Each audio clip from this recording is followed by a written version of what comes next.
안녕하세요, 여러분. 사도 바울이 로마서에서 전한 복음. 이게 과연 어디서부터 시작된 이야기일까요? 오늘은 그 뿌리를 한번 제대로 파헤쳐 보겠습니다. 자, 보통 복음하면 뭔가 새로운 좋은 소식, 뉴스잖아요.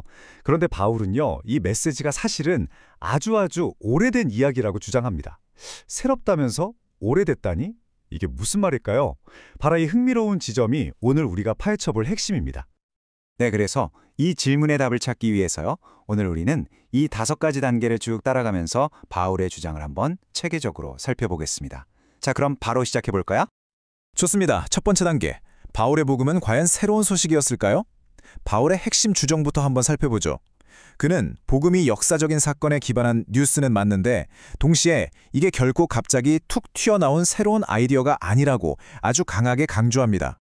바로 이 구절이 모든 것의 시작점입니다. 바울은 로마서를 시작하면서부터 대뜸 선언하는 거예요. 이 복음의 정당성은 새롭다는 데 있는 게 아니라 미리 약속되었다는 바로 그 사실에 있다 라고 말이죠. 그렇다면 그 약속은 언제부터 시작된 걸까요? 바울에게 복음은 그냥 어느 날 갑자기 일어난 즉흥적인 사건이 아니었어요. 이건 창세부터 이어진 아주 거대한 계획의 성취, 바로 클라이맥스였던 겁니다. 자, 이 타임라인을 한번 보세요. 구약성경 전체에 거쳐서 메시아에 대한 약속이 점진적으로 그리고 점점 더 구체적으로 변해가는 게 보이시죠?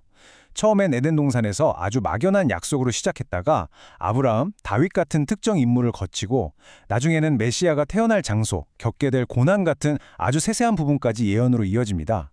정말 거대한 퍼즐이 맞춰지는 것 같지 않나요? 자, 이렇게 큰 그림을 봤으니까 이제 그 디테일을 한번 파고 들어가 보죠.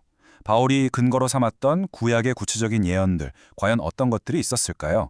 아마 들어보시면 정말 놀라울 정도로 상세하다는 걸 아시게 될 겁니다.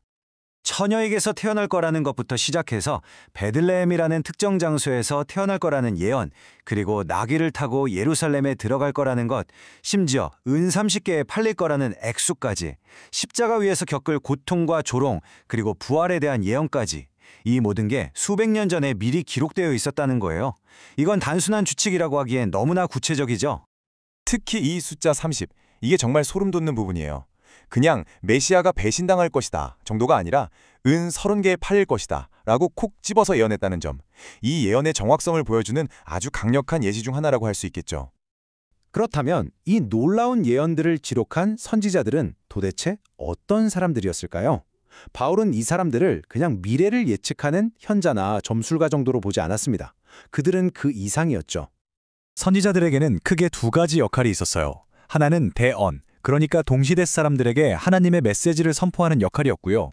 다른 하나는 예언, 즉 미래에 일어날 하나님의 계획을 미리 알리는 역할이었죠.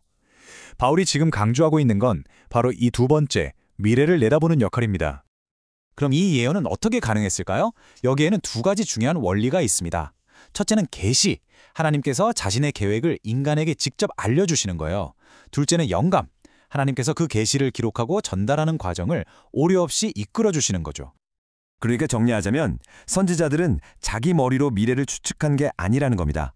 그들은 그저 하나님으로부터 직접 메시지를 받아서 성령의 인도하심에 따라 그걸 정확하게 전달하는 통로이자 대변인이었던 거죠. 어떻게 보면 인간의 지혜를 초월한 과정이라고 할 수 있겠습니다. 자, 이제 거의 다 왔습니다. 마지막이자 가장 중요한 질문이죠. 바울은 도대체 왜 이렇게까지 복음이 구약의 예언에 뿌리를 두고 있다는 점을 집요하게 강조했을까요?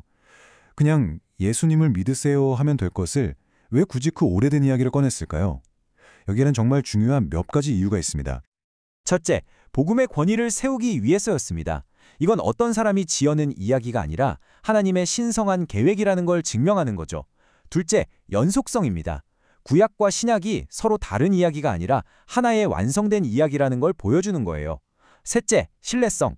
수백 년에 걸친 예언이 정확하게 성취됐다는 것만큼 강력한 증거가 또 있을까요? 마지막으로 이 모든 건 역사가 우연의 집합이 아니라 하나님의 거대한 계획 아래 움직이고 있다는 걸 선포하는 겁니다. 바울의 이런 생각은 디모데후서에 나오는 이 구절에 아주 잘 나타나 있습니다. 그에게 성경은 그냥 좋은 글귀 모음집이 아니었어요. 하나님의 감동, 즉 그분의 숨결로 쓰인 살아있는 권위 있는 말씀이었던 겁니다. 그렇기 때문에 구약의 예언을 복음의 절대적인 기초로 삼을 수 있었던 거죠. 결론적으로 바울이 전한 복음은 갑자기 툭 튀어나온 새로운 이야기가 아니었습니다. 그건 아주 오래전부터 약속되고 수많은 시대를 거치면서 점진적으로 드러난 하나님의 거대한 계획이 마침내 완성된 약속이었던 겁니다. 자, 오늘 이야기는 여기까지입니다. 마지막으로 한번 이런 질문을 던져보고 싶네요. 만약 바울의 말처럼 역사가 우연이 아니라 정말 어떤 거대한 계획의 일부라면 그 거대한 계획 속에서 지금을 살아가는 우리 각자의 삶은 과연 어떤 의미를 가지게 될까요? 한 번쯤 생각해 보실 만한 질문인 것 같습니다.